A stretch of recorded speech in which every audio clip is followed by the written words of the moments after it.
Good morning. Everybody. It's nice. Bowing. Everybody. Our lesson for today. Wow. Balitaw kuan. Bitaw kuan ba kanang. This is actually my first retreat ever because we don't have this in Leyte. And I was very excited ba. What will happen in this kind of retreat? So it was really a big mystery para sa ako. Then moto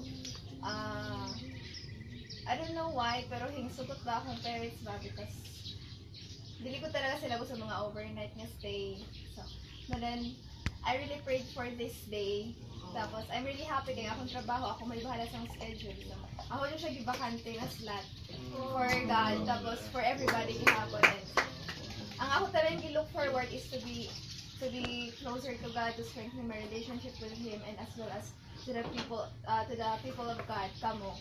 Kay the first time I went here in Jensen, kamo guday na akong na-meet.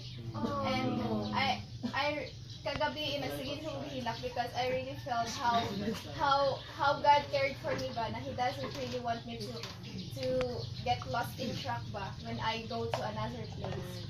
Kaya it's really difficult to find a church.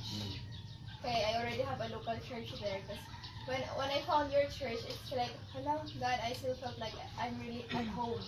Na naghapon ko sa, yung habang balay ba na. Pero I don't know why I met Shine, but it was really a very big thing para na ako. And last January, I really searched for your church. Talaga. And then I felt something na someday I will be in here. Yes, I really saw the vision. Oh, amazing. And I don't know, I saw Pastor Andoy na nag-preach siya nga to sa picture. And I don't know, ano to siya nga venue, I think. Basta, Marshall, elegant pa to siya nga venue. Big day. Gusto na ko rin siya kung ano nga church mag-meet. Then, ang datan nga, I met Shine. Nagod siya dahil marag i-whisper sa ako nga, go for it. Kung i-invite ka, ano nga girl, go. Because I have something for you. That's on the bus. Yes, the bus talaga. The bus. Sala ko sa bus. Pasalamat sa iyo, Bas. Dito siya tapat siya nagkiksiksik siya.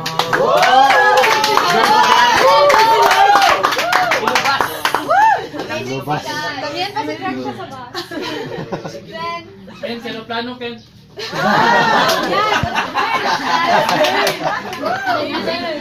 That's my man. Yeah. then, napoy relationship na ako nga. About, it took me 1 month before ko nagka-work. Tapos, nag-struggle ko ato nga moments ka. I really cannot accept that I will live in Jensen for good na ba? Because I really love Tacloban a lot. I really love Leyte. Tapos, ang iyahong revelation na ako nga, for you, I will give you what you want or what you need. But please, ako lang sana yung isip ba? Tapos, that's what I put into my mind nga. Kailangan alin ako ma-consigad ka na mas makilala pa na ako siya these times. Especially kaya ako kung struggle sa akong life. We have a death threat Tacloban, Leyte. That's why we have to be here. And, on the moment nga nagsige na ko og kuan ka nang join sa inyong mga activities sa church. Marag na especially akong boyfriend pag-una siya nga Christian na pud siya karon. So, marag hello God, grabe amazing with imuhang plans ba because when I was in Leyte, I felt like my life is already okay. Independent ako, tanan-tanan. Ang akong pangarap ang university instructor na anak. But then siguro ang qualidad na ako at message, are you fine with being just okay? Because I have greater plans for you. So muna siguro I am here in Jensen. Then on the moment nga na-attach na ako sa inyo ha guys, praise God talaga. Amen. For the very first time talaga nga na-meet ko na ako, I felt like I will stay in this church.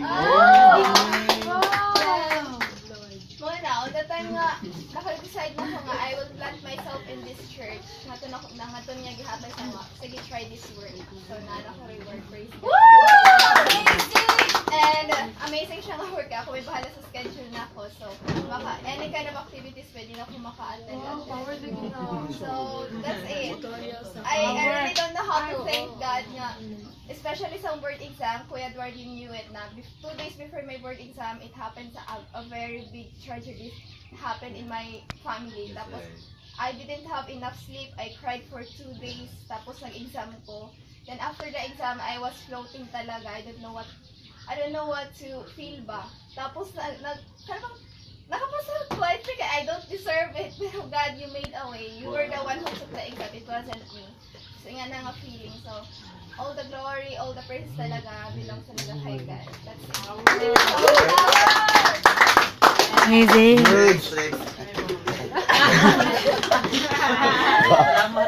Let's clap our hands for Krista.